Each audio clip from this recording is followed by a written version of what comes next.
impormasyong ito? And overall, may nakikita ba kayong national security aspect or threat sa lahat ng ito? Thank you po, Madam Chair. On the first question po, Madam Chair, we got an information po on the alleged departure of Alice Guo from the country on August 18, Madam Chair. And however, Madam Chair, during that time, it was yet not verified by other source. And the following day, Madam Chair, that's on August 19, the good senator po made a privileged speech that indeed Alice Guo is already in Indonesia or Singapore. So, Madam Senate Chair. pa nakapag-confirm sa NICA? Madam Chair, sorry po. Kumbaga, yung Senate pa ang nakapag-corroborate sa NICA sa unverified information. Yes, Madam Chair. Ano pong ginawa ng agency Opo. sa Madam information? Chair, opo. On the part of NICA po, continuous naman po ang aming coordination with other intelligence agencies. And in fact po, our Regional Intelligence Committee have already noted po that as early as July 10, wala na pong monitoring sa municipal office kay Mayor Guo. And this information po was shared to the members po of the Regional Intelligence Committee in our regional office 3 po, Madam Chair. Okay. And any national security threat na nakikita kayo sa lahat ng ito? Madam Chair, considering the fact po that Ms. Guo has been involved and charged with various criminal charges and involved in other unlawful activities, plus the fact po that her Filipino citizenship is in question, the NICA po considers this as a national security concern. Alright, Thank you po, salamat Madam po, Chair. Attorney. In question pa po ba yung Filipino citizenship niya after yung pag-match ng fingerprints ng NBI at pagkatapos din ng statements ng ibang government and constitutional bodies? Opo. Madam Chair, actually po, we took notice po of the report that the fingerprints of Guo Huaping and Alice Guo matched po. So, meron na po tayong malinaw siguro na sagot po doon, Madam Chair. So, hindi lang po in question yung Filipino citizenship, pero proven na hindi totoo. Yes po, Madam Chair. Alright, salamat po, Attorney Acudili. Thank you po, Madam And Chair. lastly po sa DOJ, will it be Attorney Gatdula to answer this last question for the department? Salamat, sir. Lastly po, pag-iisahin ko na lang, meron po bang update sa investigasyon kung sino-sino nga ang tumulong kina Alice Guo na tumakas? What about Wesley Guo? And lastly po, anong posisyon ng executive dun sa reported na swap request ng Indonesian government? Yes, Madam Chair, good afternoon. Regarding sa investigation as to who helped the Guos, right now po, we're still waiting for the results from the NBI and PAOK. But with regard to the request for possibly prisoner exchange, we have an existing treaty with Indonesia. We could accommodate such requests if formally made. But right now, no such request has been done by Indonesia. So still, these are unverified reports pa po. All right. Salamat for the update. Lastly, yung kay Wesley Guo, may any sightings? Siya na lang yung huling pinaghahanap pa? Yes, Madam Sen. Actually, we're still waiting for NBI and information from PAOK and NBI, Madam Sen. All right. Salamat, Thank Attorney. you po. Salamat, Attorney. So, before the Chair ends my questioning and turns over, first of all, to Senator JV, I wish to share that the executive session has surfaced a clear link to Mayor Kalugay of Sual, Pangasinan. Kaya I really, really hope that the good mayor will make himself available when he is called. Wag po sanang bigla kayong umalis sa bansa, Mayor. All right. So now... And having said yes, that, Madam and Chair, Joel. please forgive me for reiterating this plea and appeal to all our government authorities. Napakasakit po isipin na ang isang fugitive sa Pilipinas mahuhuli lamang pag lumabas ng bansa dahil napakadali lumabas ng bansa.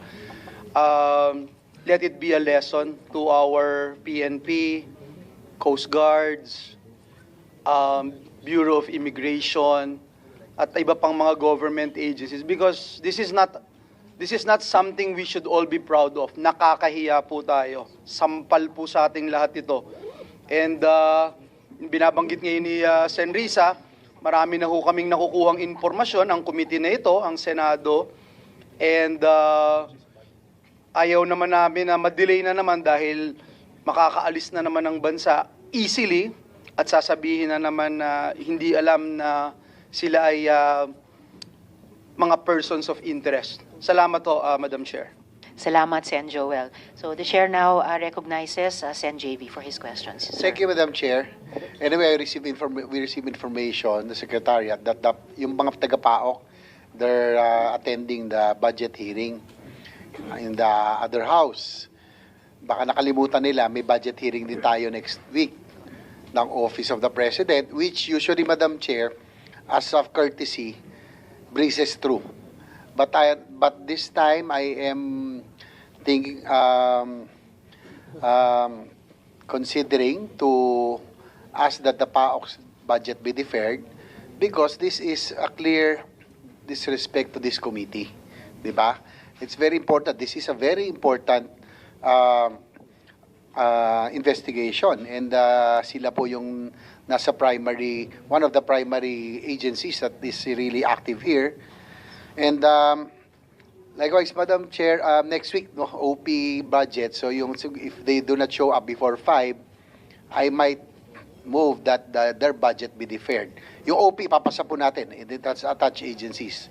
Because, ang worry ko lang po dito, Madam Chair, like you, I have doubts on the narration of Ms. Shiela Guo and the PAOK's narrative, yung pong naginamit po nila yung through boats, no? Small boat, fishing boat, hanggang papunta po ng Sabah. And then that's why I would like to ask NBI later on, kahit po konti, no? Kahit hindi po tapos, yung pong kanina pong initial investigation. Madam Chair, with the indulgence of my good friend, Senator JV, can I just make a parliamentary inquiry as to the whereabouts of PAOK? You mean to say, Madam Chair, there is no representative here from PAOK? That is unbelievable. I mean, that is really unbelievable. In a budget hearing, lahat sila pupunta doon at wala ni isa ipadadala to represent PAOK here in the Senate? Salamat, Sen. Joel. And with the further indulgence of Sen. JV, I wish to make of record, sulat po for the Executive Director ng PAOK, na si Director Winston John Romero Casio, their letter dated September 5, so ngayong araw, hoping that it will be acceptable to the subcommittee. Dear Honorable Ontiveros, peace be unto you. On behalf of the Executive Director, Undersecretary Gilbert D.C. Cruz, allow me to convey our inability to attend the legislative public hearing of your esteemed committee due to an equally pressing matter that we need to address as a result of a recent rescue operation in Lapu-Lapu City. Due to the limited number of personnel detailed and assigned to the commission, the two directors privy to the anti-scam hub operations are currently unavailable. We would make ourselves available in the next public hearing on this matter. Be assured of our continuing commitment to public service. Allow me to convey our gratitude in advance. And additionally, at this point, Sen. Joel, in relation to the manifestation made earlier by Sen. JV, very well noted po ng Chair the matter in relation to yung upcoming budget hearing ng PAOK. We will make efforts. The Chair requests the COMSEC to ask PAOK if it is really physically impossible for them to come back today from Lapu-Lapu City. Perhaps at least one of the two directors could be available online. Thank you, Madam Chair. It's just that I wanted to put this on record, Madam Chair, that not a single person would represent PAOK in this very important investigation. We don't have a session today because of this hearing. We were supposed to have a Thursday session. It's raining outside, flooded all over. We are all here working. But PAOK doesn't have any representative, not one, who would be able to represent PAOK for the Senate. I'm warning all of the government agencies. Baka hindi nyo alam kung anong Senado. And it's a sign of disrespect, I have to say. And I joined the gentleman from San Juan for the deferral of their budget, Madam Chair. If I am not accepting the letter that was sent today, Madam Chair, today, that no one, not a single person would represent PAOK in this investigation. Thank you, Madam Chair. Thank you, Sen Joel. Not one of the two directors, but it's only fair for the subcommittee to insist that someone from the PAOK be present and or at least one of the two directors online from Lapu-Lapu City. Sen JV, you have the floor. Thank you, Madam Chair. Anyway, magandang hapon, Sheila. No? Huwag kang mag-alala, hindi po ako mainit, kaya sana'y sagutin mo ako ng tama at maayos. Kasi marami rin yung kilalang Go na makilala kong Go kasi alam lahat eh. Ikaw lahat, hindi mo alam. Hopefully this time, tatanungin ko lang, gusto ko lang liwanagin, no? Yung pong salaysay. So nagsimula yung salaysay nung sinundo kayo sa farm, sa Bamban, bumiyahe ng 4-5 oras, tama, no? Tapos sumakay sa porto, tapos sumakay na small boat. Ang tanong ko lang po kasi ang sabi ng PAOK, parang pareho sa istorya mo, sumakay ng porto, doon po, nasabit nga. Kasi po, Madam Chair, that's why I'm also concerned. Napunta rin po ko sa Emon Pulo, no? Kilala ko po rin si Mr. Raymond Ronquillo. And yung pong access doon, siguro tanong ko lang si Raymond Ronquillo, ang access ba sa Emon Pulo ay meron bang land access doon? O paano ba ang pagpunta sa Emon Pulo? Mr. Ronquillo. Good afternoon po, Mr. Chair. Ang Emon Pulo po, you have to ride the boat. Wala po kaming, Mr. Chair, ng land access. So, if you're coming from SBMA or Pundakit, yun po ang access po natin papunta pong Emon Pulo via boat. Pag po nagta-travel po kayo ng mga 30 to 35 knots, siguro po abutin po tayo ng mga 35 to 40 minutes po ang biyahe from either SBMA or Pundakit po, Mr. Chair. So, ang access to Emon Pulo is through boat or chopper? Kasi ang sabi nyo, si Alice Guo kanina, by chopper silang pumunta ron. Dalawa lamang, walang land access. Yes po, Mr. Chair. Ang worry ko lang, Madam Chair, that's why I wanted PAOK to be here, because ang kanila pang istorya ay sa Emon Pulo, sumakay.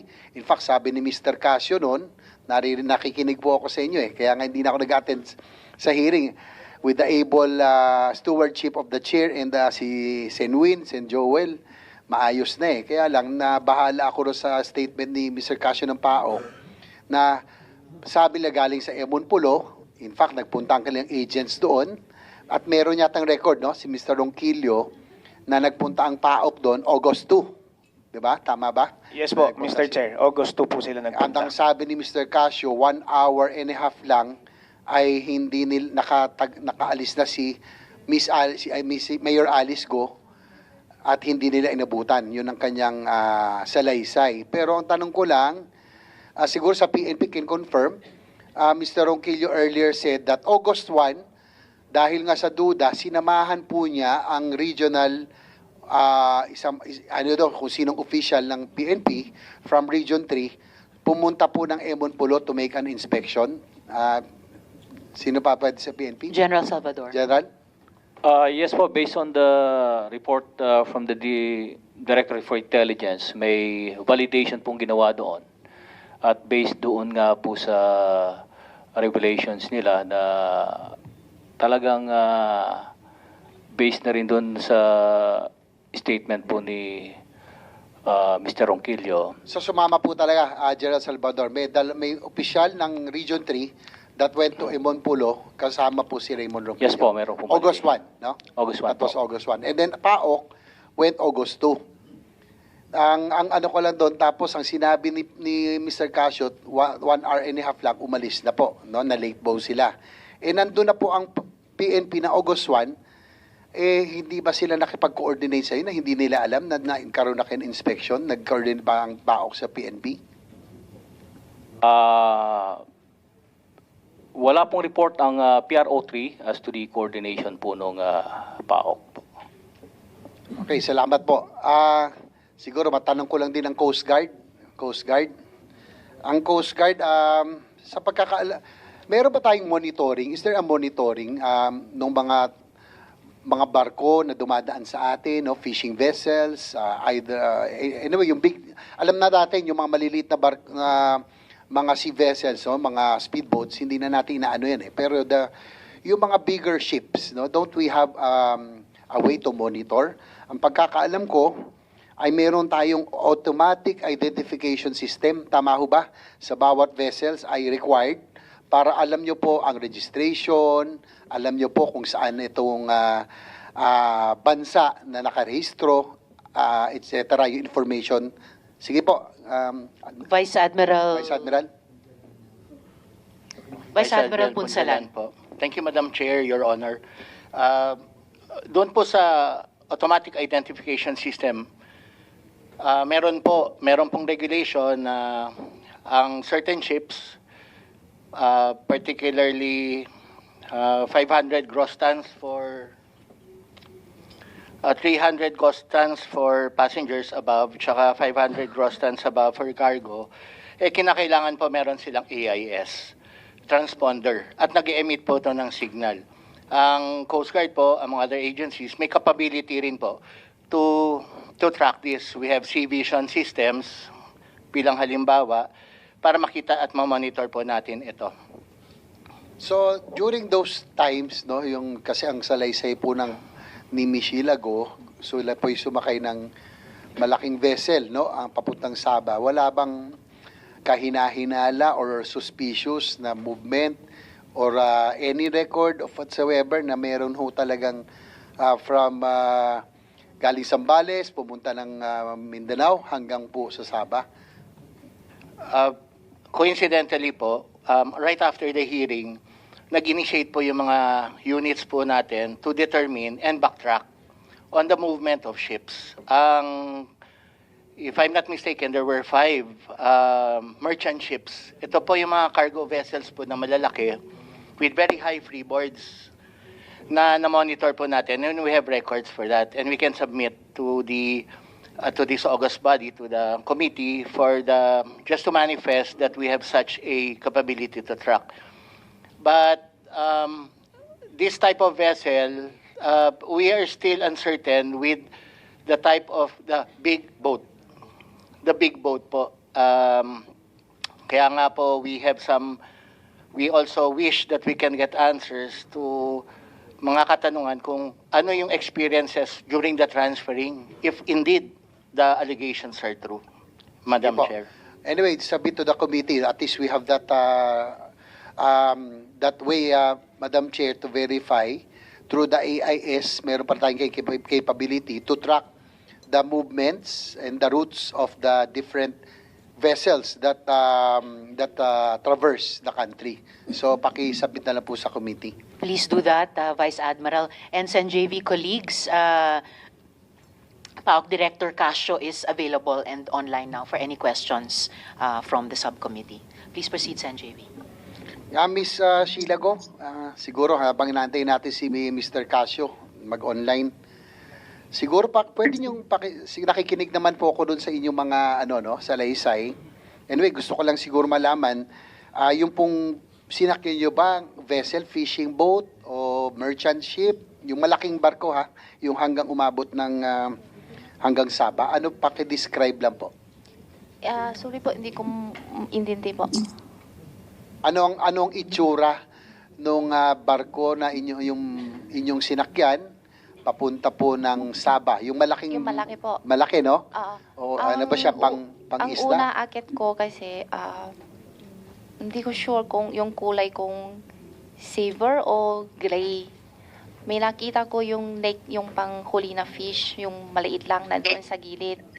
Then, diretso na kami pasok sa ilalim na may isang kwarto. Yun lang. ano siya, parang fishing vessel, Hindi pang-isda, ko masabi ko, hindi ko panghuli. masabi kung ano yun po. Hindi, kasi ang ano ko lang dito, Madam Chair, siyempre kung kayo po nila Mayor Alice Guo, kung sanay sa komportableng buhay, no, hindi naman kayo mahirap. Ang pagkakaalam ko sa mga fishing vessels, talagang ano yan, no, hindi yan komportable. No, kung meron man kwartong kapitan, maliit siguro. At ano po ang itsura niya? Merong mga madumi ba? Maayos? Maganda? Anong anong larawan? Tama lang po, hindi siya malumi, hindi din siya malinis. Pero yung Tapos, inyong wala po siya lahat. hindi siya madumi, hindi rin malinis. Oh, yun tama lang po. Okay, tama lang. Sa tingin ko, tama lang po. Okay, yung pong kwarto, isang kwarto lang kayo lahat. Opo. Kayo lahat kasya Opo. doon. Opo. Okay. So yung kasi po ngayon ay Madam Chair, this is a habagat season, no? Very choppy yung waters. So kaya nga nagdududa rin ako paano aabot ng unless talagang trawler ito para umabot ng Sabah. Kamusta po ang biyahe nyo? Maalon po. ba? Oo, maalon po. Maalon. Hindi Nahihilo ako kayo? Oo, nahihilo ako sa dagat. Okay, so hanggang saan kayo umabot? Doon sa Sabah na, no? Tama? Doon lang yung Hindi ko base alam sa iyong kung saan. salaysay? Basta pagdating kami, maliit lang yung pool. Pagdating kami doon, sempen na ang alam ko. Lumipat pa kayo ng maliit na boat ulit. Oo. No? Yun ang dumaong. Si Mr. Casio, nandiyan ba? Is he online? Director Director Casio, Casio. pakibuksan yung video nyo para makita kayo ni Sen JV at naming lahat.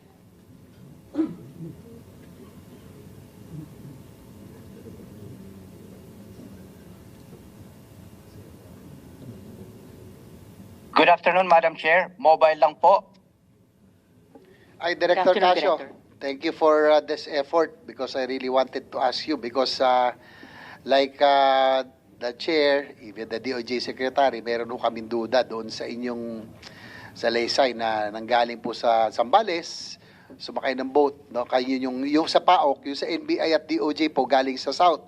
So ano ba, do you still stand by your narrative na yung pong sa investigation na sumakay po ng isang porto bandang Zambales papunta po ng Sabah?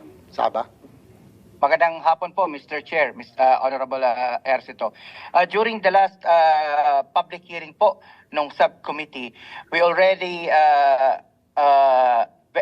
recanted, so to speak, our information because we received the information initially, Mr. Chair, July 14, that apparently a report from assets within the resorts intimated to us that a person in the likeness of Ms. Guo supposedly arrived in Emon Polo on July 14 po. Then, pinabalidate po namin iyon and then our asset continued to hold on to the assertion na nandun pa po siya talaga sa lugar na iyon. Kaya lang, tama po, the operation was, the mission order was implemented by the Bureau of Immigration and some elements from the armed forces with the coordination of PAOK on August 2 na po.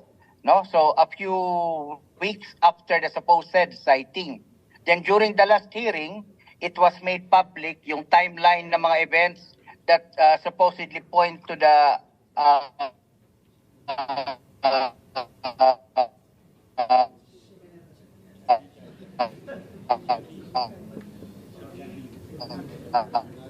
Director Caso, pwede kaya kayong tumabi sa yung sasakyan nyo na hindi mobile para stable ang signal?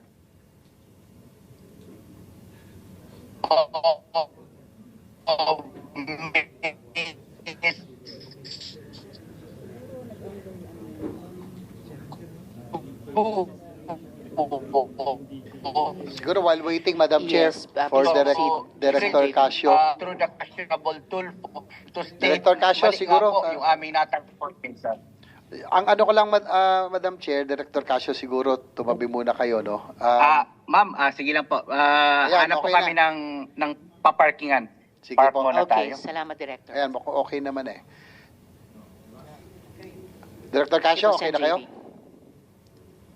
Baka naman park pa. Anyway, siguro sa NBI or DOJ can answer.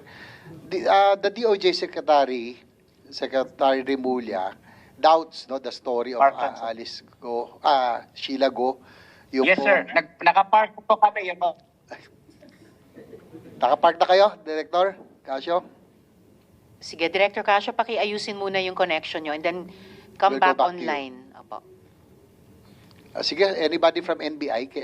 Siguro. NBI, Attorney Jerome Bomediano. I know that, as you mentioned earlier, nagtanong si Madam Chair, you are still in the process of completing your investigation. Pero initially, even the DOJ Secretary said he doubted yung pong istorya na ang galing po ng Norte. Ang sa kanila po, ang tingin nyo po ay galing sa southern backdoor to the south. No? Do you confirm this, Attorney? During the last Bomediano? hearing, Madam Chair, Your Honor, our director mentioned that may info nga na sa south tumaan.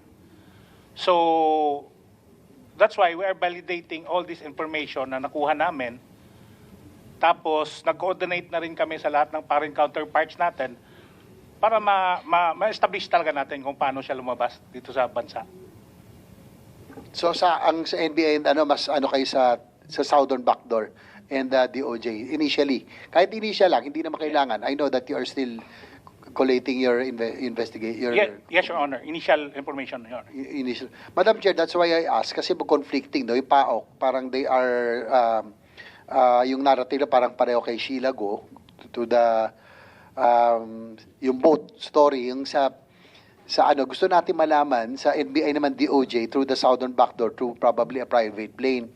We want to find out in this investigation kung ano talaga because we want also that those involved and those who help or were instrumental in this case, especially those government officials, if ever owners of private planes or boats, they have to be charged accordingly for being instruments in this crime, no? And nakaka-insulto na ho ito eh. Ilang beses na ho tayo, Madam Chair, natakasan ng mga kriminal, no? Hindi natin ma-hold dito, ibang bansa doon nahuhuli. So that's the reason why I ask sana PAOK and the NBI which is which, no? Sana malaman natin because we do not want to muddle the issue mamaya because of this confusion. Kaya nga medyo na inamin naman po kanina ni Director Casio na nag-recant siya. Pero the truth of the matter, nilabas niya na yung istorya. So, namamadel, natatakpan natin yung katotohanan. And in the process, baka mamaya yung mga talagang perpetrators, those who aided Alice Guo, Shiela Guo, and company, will go unscathed, no? So, that's the last thing we want. We want to bring to justice not only the Guo sisters, but those who aided para hindi na ho ito mangyari, Madam Chair, in the future. And serve as a lesson that government officials or whoever who aid in trying to cover up for or to escape, no, for criminals, talagang dapat managot din po, no, in this in what is happening. Nakakalungkot po talaga no, na talaga imposibleng wala hong tumulong sa kanila, and that's what we want to find out in this investigation. So si Director Casio, is he online already? Director Casio? Offline pa rin po siya, Sen JV. When he comes back online. Yes, Madam ituloy Chair. yung tanong sa Probably we'll kanila. just wait when he is available already online. O kaya pagbalik na lang po niya. Physically. And Sen JV, humihingi na lang ang PAOK ng 10 minutes para makapasok sa office and maayos yung kanilang connection for further questions. I'll just wait, Madam Chair. All right. Probably Senwin and Sen Joel can go All ahead. right. Salamat, Sen JV. So, to continue in a bit. So, for now, Sen Sherwin, you have the floor. Thank you, Madam Chairperson. Umpisahan ko po sa AMLAC, and I congratulate AMLAC for already filing the case. Alam ko matagal na natin pinag-uusapan dito yan. And in the case of Bamban, ipinakita natin, I'll show it again, no? Pinakita natin na napakalaking perang pumasok sa ating sistema na hindi natin nakikita. I'll show yung yung estimate namin. Yung building cost, Carla. So, tinignan natin yung financial statements ang lahat ng Guo-related family businesses. Tinignan natin lahat ng kanilang mga tax returns, pero hindi natin mahanap-hanap kung paano nakapasok ganito kalaking pera, no, dito sa ating bansa. Wala pa, Carla. Yan. So, hindi yan. Yung sa dulo na. Yung pinaka-last. There. Yan. So, itong structure na ito, no, at a very conservative cost, will cost around 6.1 billion pesos. No? Itinayo to ng wala rin tayong kamalay-malay. Hindi natin alam kung sino yung contractor, hindi natin alam kung sino yung manpower services, hindi natin alam kung sino yung nag-supply ng heavy equipment. At nakita naman natin sa picture na ito ay tawag nga nila BGC of Bamban, no? Dahil nga sa laki nung pagko-construct nitong building. Ngayon, humingi kami ng tulong sa AMLAC para malaman natin kung paano nakapasok itong pera, sino nagdala ng pera dito, at saan pumunta yung pera. At nalaman namin na last week na nag-file na ng kaso ang AMLAC. So we want to get an update. Dahil for me, para sa akin, ito ay classic money laundering activity. No? Dahil hindi natin ma-detect kung sino ang nagdadala dito nitong pera na ito. So gusto namin malaman ngayon ano yung findings ninyo sa kaso at alam na ba natin yung source nitong itong pera at kung paano, kung sino yung mga binayaran nila, no, para maipatayo to. Dahil naniniwala ako yung contractor, dito lang yan eh. No? So gusto namin malaman, Attorney Arpon, ano yung mga findings niyo tungkol dito? Attorney. Yes, ma'am. Your Honor, good afternoon. Last Friday, we have filed a man laundering complaint together with the NBI and PAOK. The basis of the money laundering complaint we filed, Your Honor, were the expenses of Baofu, which were paid by entities owned or affiliated with Alice Guo, Your Honor. And we have further determined that it was Alice Guo herself who funded the expenses paid by the Guo companies, Your Honor. So that was the findings we had and the basis of the money laundering complaint. Now, Your Honor, the investigation in this case is still ongoing, Your Honor, considering the magnitude of this case. But if I may say, Your Honor, similar to the one that we filed last Friday, what we have mentioned, what we have noticed rather, was that the transactions of the subjects in this case were all cash intensive. It was just mainly cash deposits, Your Honor. So that is another challenge for us. And again, Your Honor, we are still conducting our investigation. So how much, magkano yung magkano yung deposits lumalabas sa lahat? Your Honor, what we have filed thus far last Friday is just, as I mentioned, the expenses that were shouldered by Alice Guo, Your Honor. And I may not be at liberty, Your Honor, to discuss all the transactions of all the subjects, Your Honor. My apologies. You mentioned ang subject ng case is only the transactions? Yes, because that would constitute a clear case of money laundering already, Your Honor. We don't have to determine the entirety of all the transactions because a charge for money laundering is based on the transactions. Transactions that came in? For the Friday, the one we filed last Friday, yes, Your Honor. Okay, and ito yung pumasok sa kanyang account. Saan pumasok yung account? Saan pumasok yung pera? It was, what we have traced, Your Honor, was that the expenses were paid by QJJ Farm and QC Genetics, Your Honor. It is for the periods from 2020 to 2024. Further investigation revealed that the money or the person who funded the payment by QJJ Farm and QC Genetics was Miss Alice Guo. What are these expenses? It's for the electricity expenses, Your Honor. These are Tarelco. these are for electricity expenses. Yes, Your Honor. At the time when Alice Guo already mentioned that she has already divested from Baofu, Your Honor. Okay. But how much is, magkano yung pumasok? No? I don't think it will be that significant kasi expenses lang to. Your Honor, How much yung pumasok? How much is that? for the account of Alice Guo, Your Honor. For the account of Alice Guo.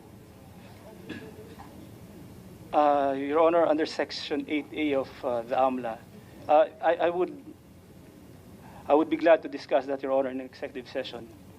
If I may, Madam Chair, with the indulgence of Yes, go ahead. Senator Sen. Joel. I think this is a public record because I think the senator, our good friend Senator Win, is only asking about the case. And in the case, the 87 counts of money laundering was based on the 7 billion worth of transactions. Is that a correct statement, Your Honor? Yeah. Yes, sir. For the 7 billion, it's the estimation on the cost of putting up the building, I guess, Your Honor. So it did not. It is not the basis for. It's not the basis na maging 87 counts. Yung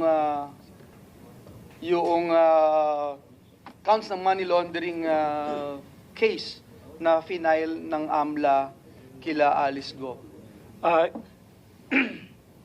If I may clarify, Your Honor, the basis of the 87, I think it's 92 to be exact, was the expenses that were shouldered by Go entities, Your Honor. So it has nothing to do with the structure, Your Honor. Not yet. We are not at that point yet, Your Honor, because we are still continuing our investigation. Thank you, Sen. Joel. Attorney, please continue to address the questions of Sen. Sherwin. No, there's no problem. I just wish to say that please answer as far as you can in open hearing dito sa very pertinent questions ni Sen. Sherwin. Sen. Sherwin. Yeah, thank you, Madam Chairperson. So sa ngayon, what you're saying is basically may pumasok na pera at ginamit to, pumasok na pera sa mga Guo family businesses, yes, at ginamit yan para sa Baofu sa pagbayad ng expenses. Yes, correct? Your Honor. Essentially, yun yung sinasabi mo. Yes, Your Honor. Correct. Insofar as the Attorney. complaint filed last Friday, Okay. yes. But what we want is to understand itong 6.1 billion pesos. Because in Tarelco is pangbayad lang ng kuryente yan eh. No? But we want to understand the bigger amount, which is paano nila napatayo itong building na ito? Diba? And we've been talking about this since day one. No? In fact, itong slide na pinakita namin, this was also shown during the second hearing. So that's what we want to understand from AMLAC. I know the expenses is only a small part. I read the complaint. Maliit na amount lang yan. It doesn't even run into billions. No? But this is the bigger crime. No? Putting up a building that we don't know how the money came in. Yun ang aking punto. And I'll show that the same phenomena in Porac. No? So ang punto ko, nalalampasan tayo ng money launderers na hindi natin alam. So I want to understand from AMLAC how this big of amount came in, saan dumaan siya, at sino yung mga binayaran nitong mga perang pumasok.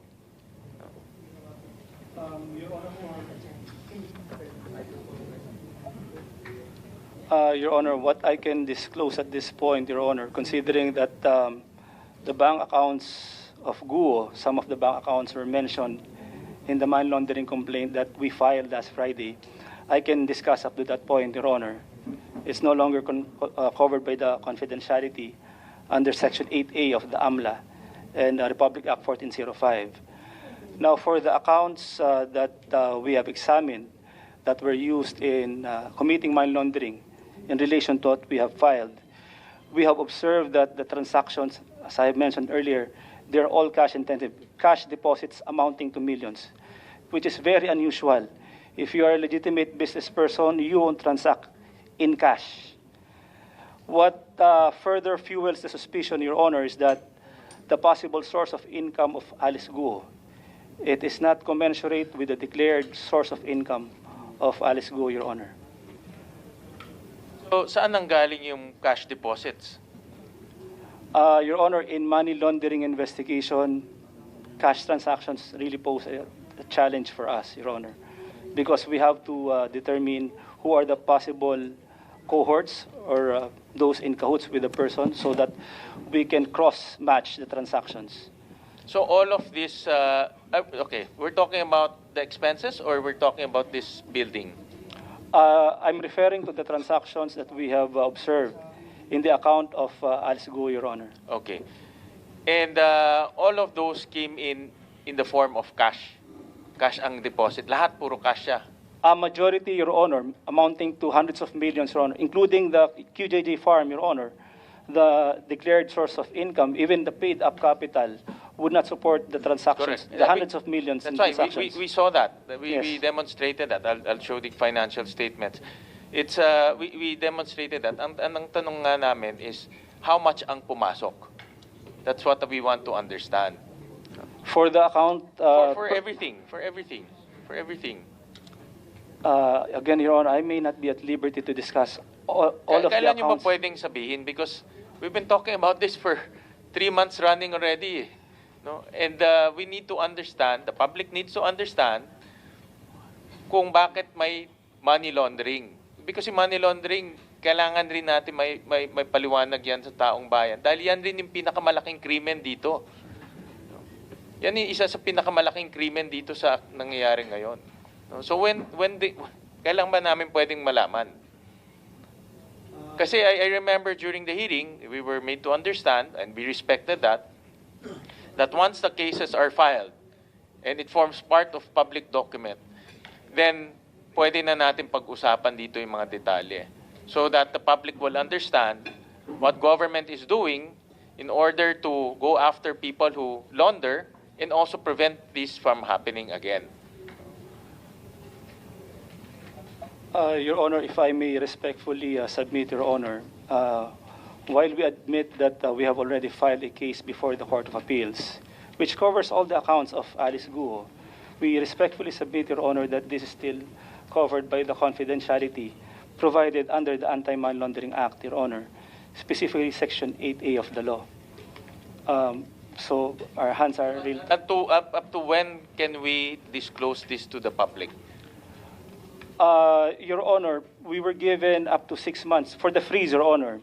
The rationale behind that, for that 6-month period, is to give the AMLA the opportunity to investigate the account for that time period, because after that, the freeze will be ipso facto lifted. So before that period lapses, in this case, January, we have to file a civil forfeiture, which will cover all of the accounts of Mayor Alice Guo and the other persons mentioned in the freeze order, Your Honor. That includes not only the expenses, because No, alam yes, ko yung yes. sinasabi nyo yung expenses lang. Ang gusto namin itong mas malaking... The totality, Your Honor. The totality. Yes, Your Honor. Oh, then when do we expect a final result of that investigation in totality? Your Honor, as I have earlier mentioned, the rationale for giving us 6 months, Your Honor, is for us to complete our investigation within that period, also in 6 months. We But understand that. we are mindful of the urgency of this case, Your Honor. Our financial investigators are working overtime, even beyond office hours, and even during weekends, Your Honor. We intend to complete our investigation this September, Your Honor. So probably by October, Your Honor, we'll be filing a civil forfeiture case by October, Your Honor. And if I may, Sen. Sherwin, so by the first week of October, pwede nyo na rin po kaming bigyan ng report about the magnitudes of the amounts involved, hindi lamang dun sa pag-cover ng utilities, pero yung construction ng Baofu compound? Around that time, Your Honor. Also, this is only in the case of Bamban. Di pa natin nag-uusapan yung Yes, Your Porac, Honor. ha? Yung Porac, ganyan rin ang, based on our research, ganyan rin ang nangyayari. So the bigger picture here, actually, the bigger crime is money laundering. Yes, Your Honor, that I completely agree. If I may add, we have observed the same financial behavior in the Pora case, the persons composing that POGO hub, Your Correct. Honor. Yeah. In establishing money laundering, Your Honor, we have to prove certain elements. I think everybody's in agreement. Offhand, the money came from illegal source. But if we file a money laundering case, we have to establish elements of the crime. We have to connect it to the existence of an unlawful activity. And that unlawful activity must have proceeds. Our subjects must have knowledge when they transacted the original proceeds and the transactions. So these are the elements, Your Honor, please, that we need to establish in our investigation. Isn't the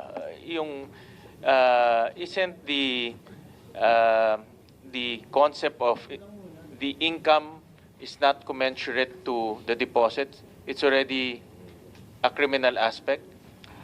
In this jurisdiction, no, Your Honor. Yes, Your Honor. Paano siya nagkakaroon ng pera na wala siyang pinagkukunan? That is when the existence of the predicate must be established, Your Honor. So actually, that's the first requirement. We have to establish the existence of a predicate offense. In fact, Your Honor, what were filed was cases of qualified trafficking in persons. But our theory is that it cannot generate this money. The only plausible explanation was that it was from the scamming activities that they have committed. So, notwithstanding the absence of such crime being filed in Philippine courts or in DOJ, Your Honor, we opted to use that as a predicate offense. We understand. And in the case of Porac, how far are we in the investigation? If I may, before you answer, Attorney, if I may, Sen. Sherwin, also make off record na the Chair appreciates also this line of questioning equally, if not more, for our ongoing investigation in the Committee on Women. So, salamat. Just for the record. We have a twin investigation on Bamban and Porac. So, how far are we in investigating the Porac money laundering angle? For the Pora case, Your Honor, the investigation report on the forfeiture of the Whirlwind, where the Whirlwind is located, was already submitted. It's already being reviewed by the bosses, Your Honor. For the bank inquiry and freeze order, in fact, I was just reviewing it this morning.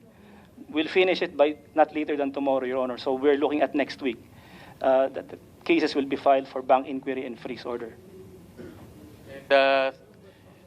You can share that through an executive session. Yes, Your Honor, just like in the Bamban case, Your Honor. Okay, and then we will request the good chairperson to invite you for an executive session so we can understand that. We will do that, Sen. Sherwin. Thank you. So ganito na lang. The timetable is mid-September to October in terms of the Bamban finalization of investigation. Tama ba, Attorney? October. Please, Tumawad ka pa. No? October. First week of October. Maybe second week would be more realistic. Humaba na. Yeah. So let's put it at second week of October. No? And like I said, no, it's important for the public. It's not only for the consumption of the committee, but important sa publiko at malaman din ng ibang international organizations na yung ganitong pera pumapasok sa atin, because this forms part of what we call the transnational criminal activities. No? So hindi lang natin kausap ito sarili natin, kundi kausap rin natin mga ibang bansa. No? Dahil yung pera pumapasok galing sa iba. No? So importante rin na nalalaman ng mga counterparts natin na may perang gumagalaw at pumapasok, lumalabas, pumupunta sa ibang lugar. No? So ayun ang aking punto.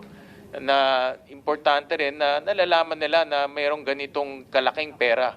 No? Hindi ito hundreds of millions but billions. In fact, in PORAC, it's almost equal amount, no? Billions rin ang pumapasok. But I'll leave it at that, and I'll wait for Ms. Cassandra when she joins us here to discuss all of those matters. So, by second week of October, pwede na natin pag-usapan dito yan sa committee.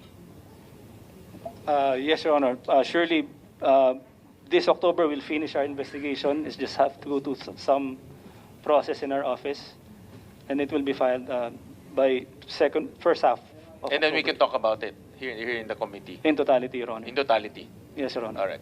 Thank you. Thank you for that, Attorney Harpon. I'll go to... Madam Chair, if I may, just to Sen. Joel. continue with the AMLA's investigation. First of all, Madam Chair, at the onset, may I place on record how much we appreciate the work that AMLA's been doing. And kay attorney, kitang-kita naman na talagang gusto niyang mag-perform at masagot lahat ng tanong natin.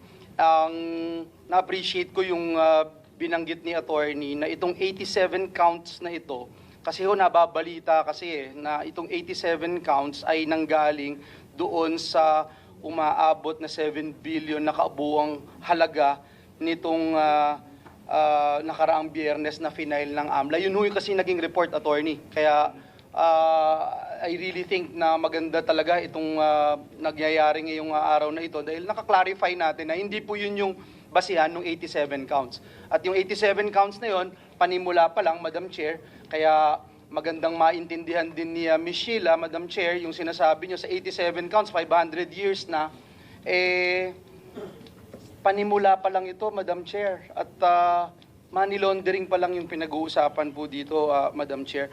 Ngayon, Madam Chair, let me ask our representative from AMLA, binanggit nyo po kanina parang since 2019 maaaring maaga pa nga dito yung possibility na nagaganap itong mga money laundering activities. Ang question ko lang, kailan nyo po nakita na di ba sa ating batas ng money laundering, Anti-Money Laundering Act, if I'm not mistaken, tayo, Senator Riza, we're together in the House when we passed this measure. Every time na merong kang 500,000 na transaksyon at nagiging ano nga tawag dun sa word hindi scandalous, suspicious transactions, ini-report na po ito, no? Itong 500,000. So, ang question ko nga po, if nung narinig ko kanina yung 2019, probably even earlier, kailan natin nakita itong paggalaw ng hindi maayos na paggalaw ng salapi mula po dito sa mga kumpanyang ito? Yes, Attorney. Yes, Your Honor. We have received in 2019, and that is the only suspicious transaction report that we received from a certain covered person. The tenor of the report was that the person involved was not able to present documents to substantiate the transactions. So that is the only report that we have received until the news broke out on POGO, Your Honor. So From 2019 until this 2024 na? yes, Your Honor, that is the only suspicious transaction report that we have received. While we have received said report and it's considered as suspicious, Your Honor, it did not really result to an investigation because we're at a bind because there is no predicate offense to connect it with. That is a usual suspicious transaction report that we receive. And if it's just on the ground that it's not commensurate, then we cannot go to court, Your Honors, because we have to link that to a predicate offense. But we are looking at the possible compliance issues of covered person because of possible failure to report STRs, Your Honor. Because as we have noted, Your Honor, the declared source of income is not commensurate. It's grossly disproportionate to the transactions had by the subjects, Your Honor. Are there any possibility, for example, when you get these reports and you're saying na, yeah, it doesn't fall in the money laundering activities, pero suspicious na, etc., you can give it to any other government agencies to look into this? But can you imagine, Madam Chair, 2019 tapos 2024? I mean, in that span of time na nangyayari ito, wala po bang ganun na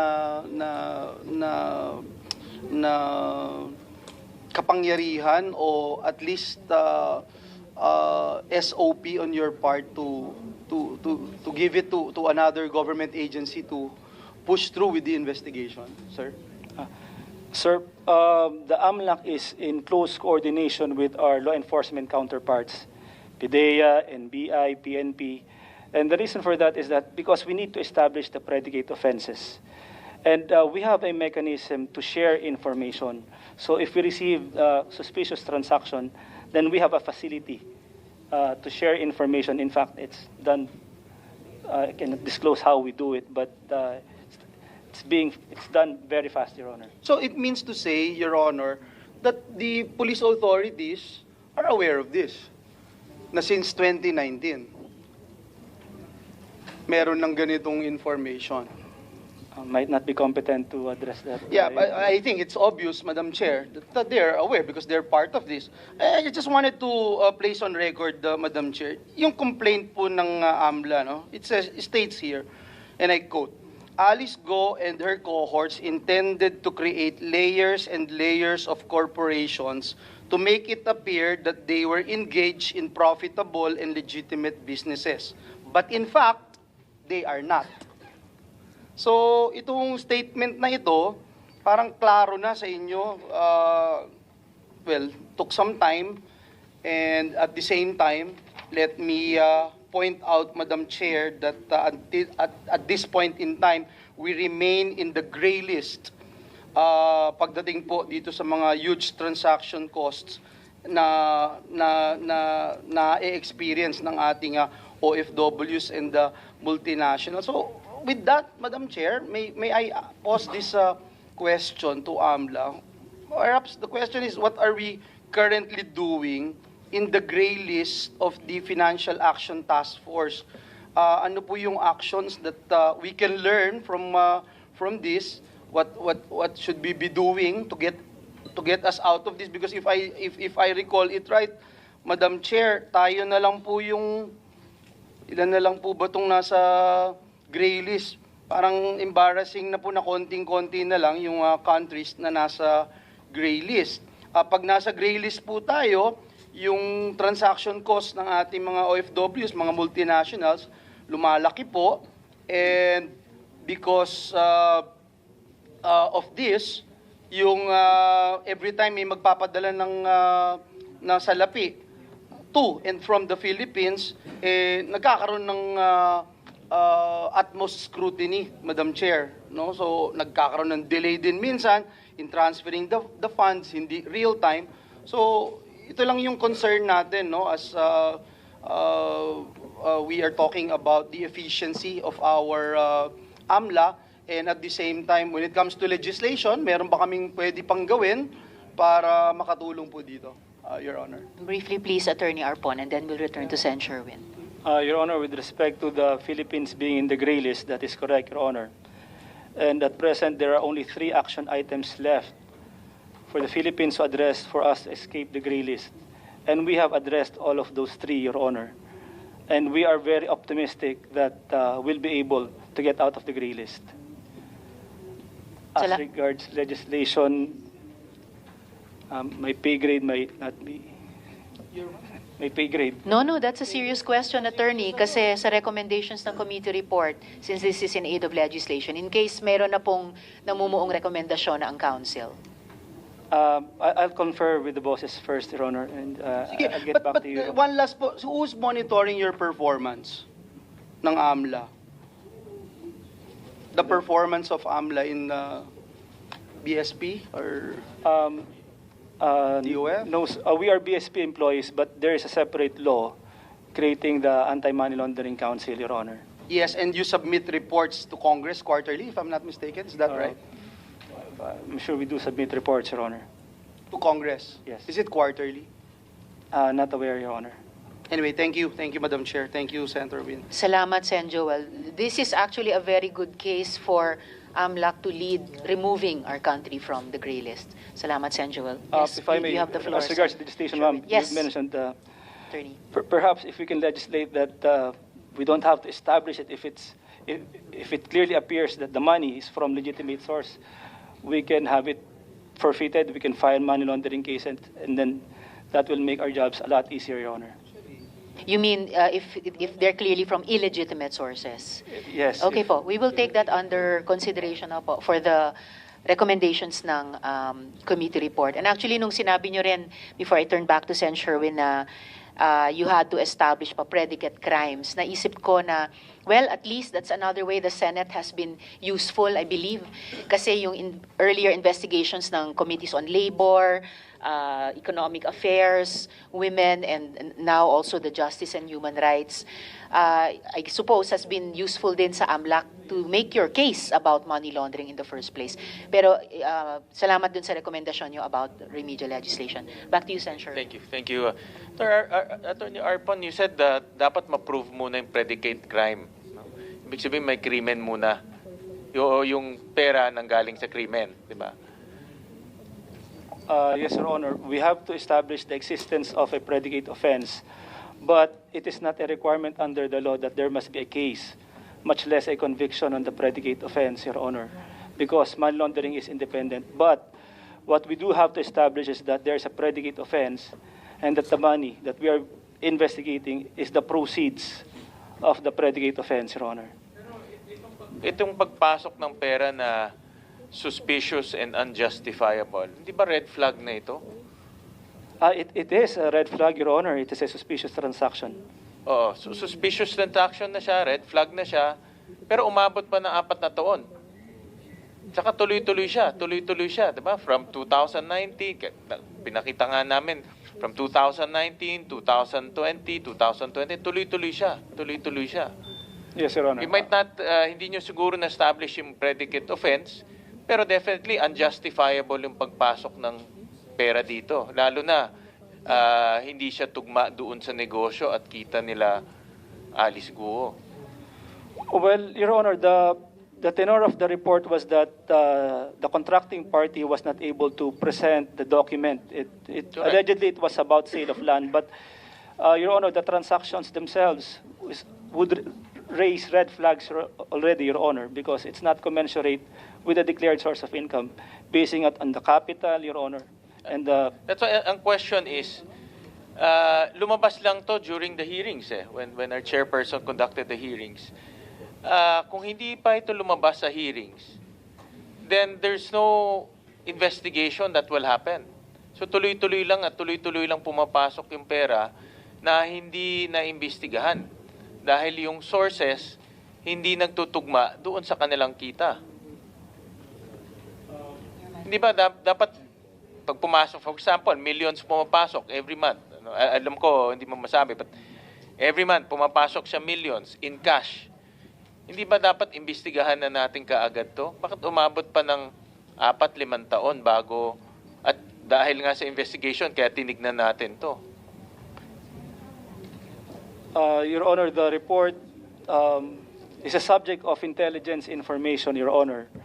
But if we go to investigation, Your Honor, we can't really proceed in the absence of a predicate offense, which at that time was not yet established, Your Honor. Correct. It's just part of but the you also intelligence. said there's only one suspicious transaction reported Yes, Your Honor. in Until the the span news of broke out. 5 years? Yes, Your Honor, that is correct. And that 6.1 billion came in? So ibig sabihin, puro 500,000 lang deposit nila? It can be more than Correct. 500,000, So but it pag was, more than 500 is suspicious, di ba? it's a covered transaction Covered report. kailan siya magiging suspicious? There are certain parameters under the law to be considered as suspicious. There is no underlying legal or trade obligation or economic justification. Correct. There So, is structuring. so Alice, palabas nga, yung Alice Guo companies, they're not making money.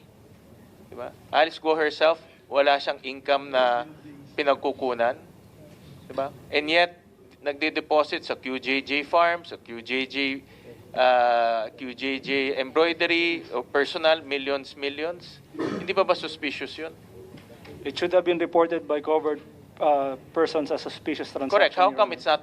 it was not reported? Your Honor, our office is looking into the compliance issue of this case by Who are these covered persons? Banks, Your Honor. The banks. So dapat rini-report to ng mga bangko, di ba? I'll show the Carla, yung financial statement ng farm. But anyways, so dapat rini-report ng bangko to. Di ba? Yes, Your Honor. Kasi pag nag-deposit ka ng 10 million, sasabihin ng, eto, I'll show you. Hindi, that's 2009 onwards. So pag nag-deposit siya sa bangko, sasabihin niya saan galing yung pera, sasabihin niya dividendo. How can they have dividendo kung ang kanilang mga corporations hindi naman kumikita? I'll show you. Yeah, for example, ito, ang kanilang stockholders' equity is only 1.6 million. Diba? Assets niya, 1.6 million lang.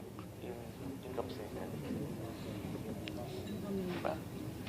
So, kung may pumapasok na millions of cash, dapat nagre-reflect sa cash balance. Correct? So, ang punto lang namin, ang punto namin, Senator Joe, bakit umabot pa ng 4 years, 5 years, bago na imbestigahan? That's the point. To be candid, it was only when the news broke out, Your Correct. Honor, on this Correct. POGO. That's the point here. Kung hindi pa na raid o hindi pa na tuloy-tuloy lang yung pagpasok ng pera.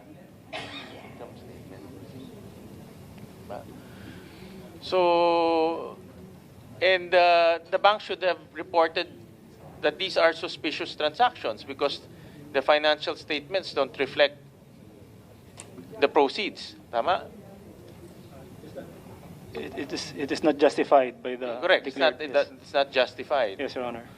So, by that alone, my question is, bakit nga umabot ng ganong kahaba pa?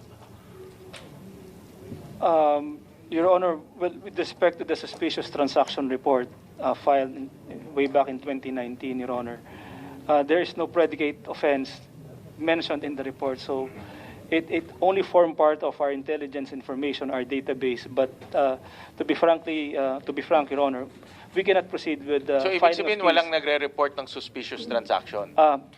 There was only one, Your Oo nga, Honor. but Yes.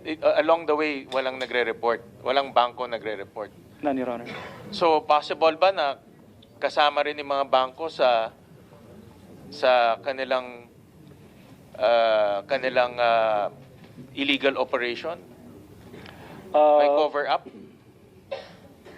What we're looking into our office, that is, Your Honor, is the compliance of covered persons, Your Honor. Like for example, this one, QJJ Farm. Ang kanyang revenue is only 12 million. Ang kanyang net income is lugi. Diba? But alam ko, pumasok dyan millions. Tama? Yes, Your Honor. Oh, so how can that be? Hindi millions ang pumasok dito, billions. Tama? Hundreds of millions, yes, Your Honor. Hundreds of millions ang pumasok. So pumasok sa account niya hundreds of millions, income statement niya lugi. Dapat nagtanong yung bangko saan galing yung kita. Correct? Yes, Your Honor. So kung may compliance report, that means kung may compliance issue, that means the banks are not complying. That is something that our office is looking into right now, Your Honor. Okay. And when do we get that report? Because I plan to also file a resolution to investigate itong compliance issue. Because if the banks will not comply, obviously this will just go on and go on. Diba? I'll confer with the bosses, Your Honor, and we'll submit a report to this honorable committee, Your Honor. Okay. Will that form part of that investigation that you are conducting, that compliance report? There's a separate group in our office, Your Honor, handling compliance issues by uncovered persons, Your Honor. Okay. And then when can we have that report on compliance? Your Honor, as regards the investigation on the compliance aspect, Your Honor, we'll submit a report to this office, Your Honor, on when, or the report itself, or when we can submit. Can the we report. have that when? October? Second week of October again? We'll apprise this honorable committee, Your Honor, by tomorrow, Your Honor. Sige, just give us a timetable because that's the point of Senator Joel. And we're making a point that if the banks complied, then this will be nip in the bud. No? Maaga natin madidetect to eh.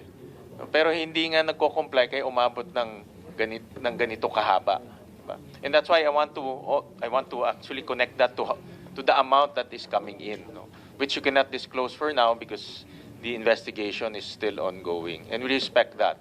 No, we respect that. So, but that's the point we're making. No? I hope that AMLAC takes note of that and in the next hearings, especially after October 2, hingi kami ng disclosure on those amounts. No? Madam Chair, no, may I just place into the records? Yes, Sen. Joel, before we go back to Sen. I'm JV with looking Pao. at the Anti-Money Laundering Act, IRR. Among the suspicious transactions listed under this law, sa IRR po nakalagay, taking into account all known circumstances. It may be perceived that the client's transaction is structured in order to avoid being the subject of reporting requirements under the Act. Kaya klaro nga po, yung binabanggit natin ni Senator Win, ang tagal nang nangyari, pero it took some time bago natin ma-realize na may kalokohang nangyayari. Kung ang aasahan lang po natin ay may magre-report, Madam Chair, wala na pong mangyayari sa atin.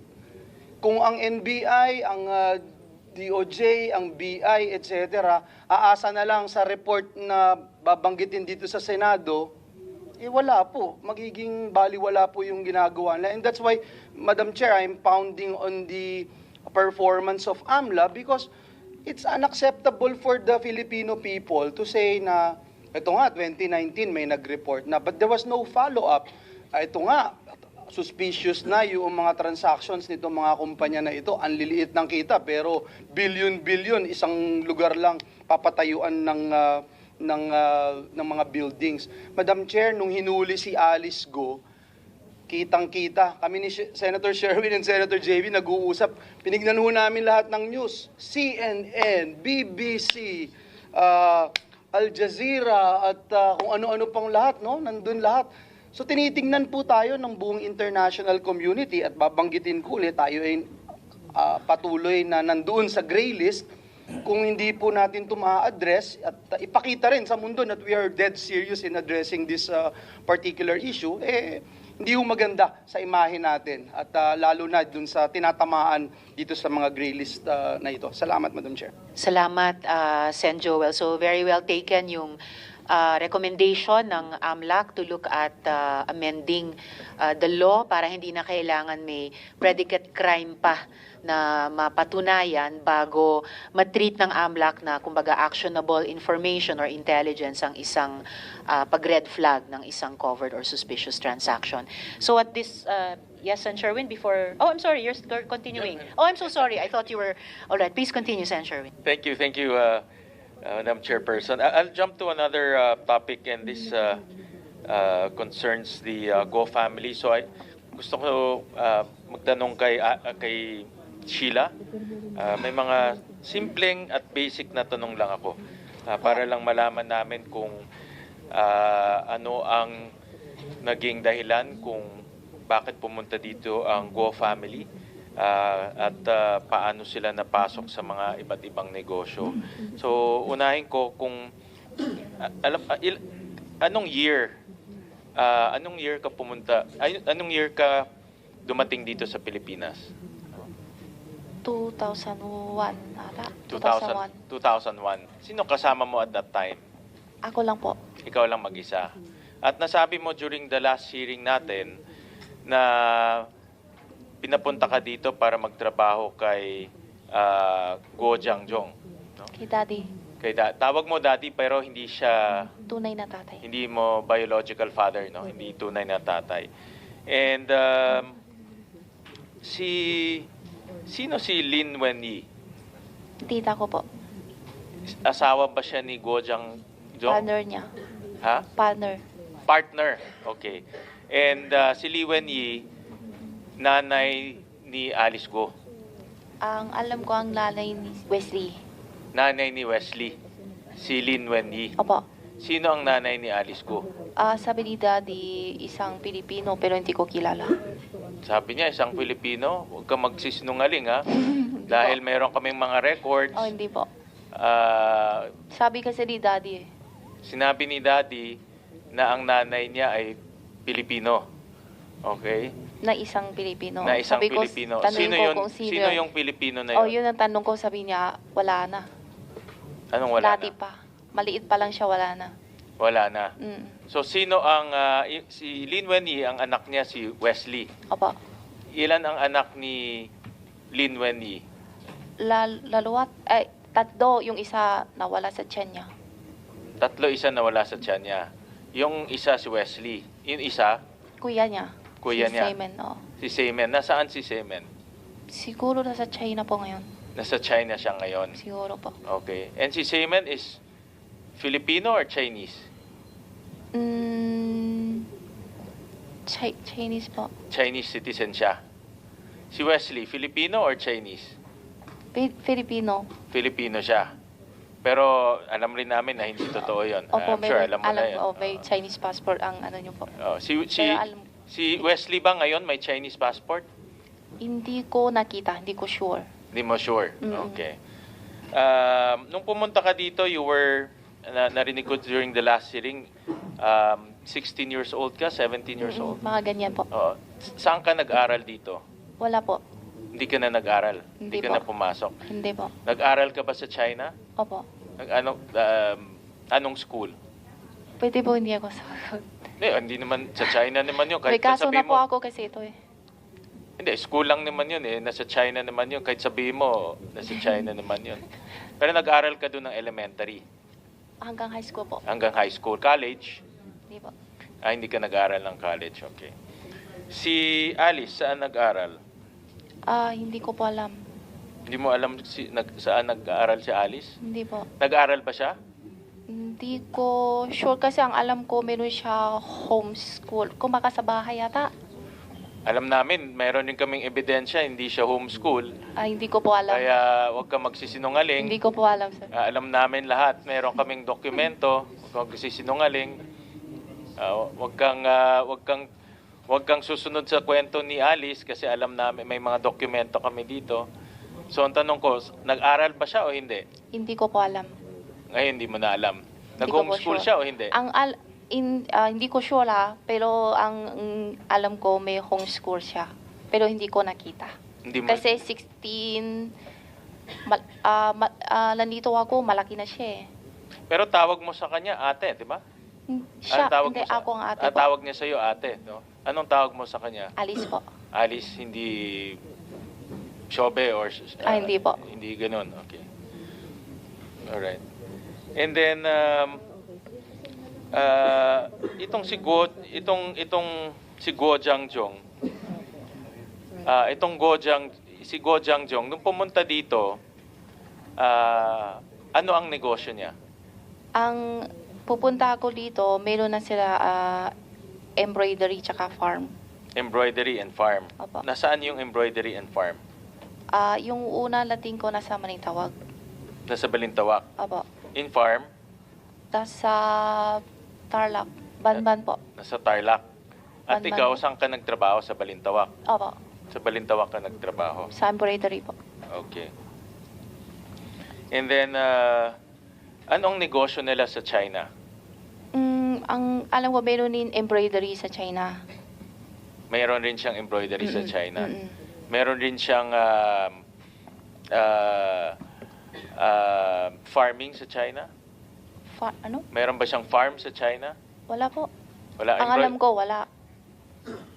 So, embroidery lang ang negosyo Embroidery tsaka tela. niya. Nasaan na ngayon si Guo Jiangjong? Baka sa China, hindi ko sure. Nasa China siya ngayon? Siguro po. Hindi ba kayo nagkita sa Singapore? Kita. Nagkita kayo sa Singapore. Si Lin Wenyi, nagkita kayo sa Singapore? Opo. Yung ba yung time na nagkita-kita kayo doon, I think that was July 18, tama ba? No? Nag-reunion kayo sa Singapore? Opo. Then after that, saan sila pumunta? Uwi na sila sabi, pero hindi ko alam kung saan sila uwi. Naghiwalay-hiwalay na kayo? Opo. Okay. Ano ang negosyo ni, aside from embroidery, may iba pa siyang negosyo sa China? Wala siguro, hindi ko sure. Connected ba siya sa Chinese government, si Guo Jiangjong? Hindi ko alam, hindi siguro po. Hindi mo alam. Connected ba siya sa Chinese Communist Party sa China? Hindi ko maintindihan po. Konektado ba siya sa Chinese Communist Party? Chinese Communist Party? Konektado ba siya doon? Ano po yung Chinese na... Diba sa China may party, diba? Yung Communist Party? Party? Oo. May kaibigan siya. Hindi ko alam kung anong klaseng party ang sabi niyo. Pero konektado ba siya doon? Sa Communist Party? Hindi ko alam. China?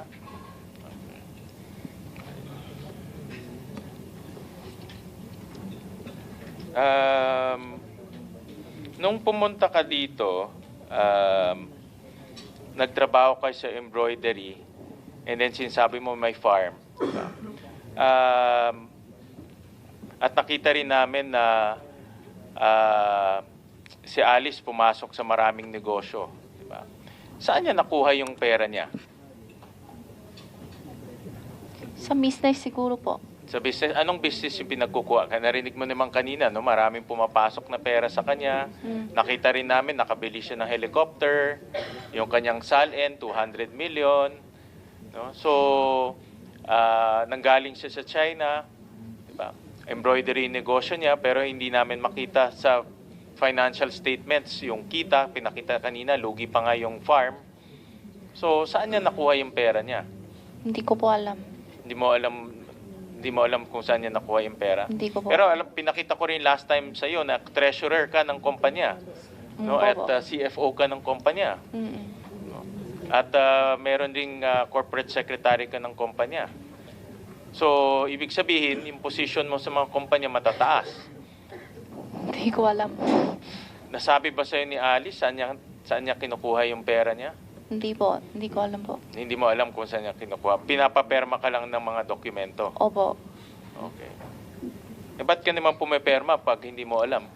May tanong kasi ako, ang sabi niya use ng sa business. Business. Yun lang Yun lang sinasabi po. niya. Okay. And then kanina, natanong rin ng ating chairperson na meron kang aqua farm sa Suwal. No? Diba?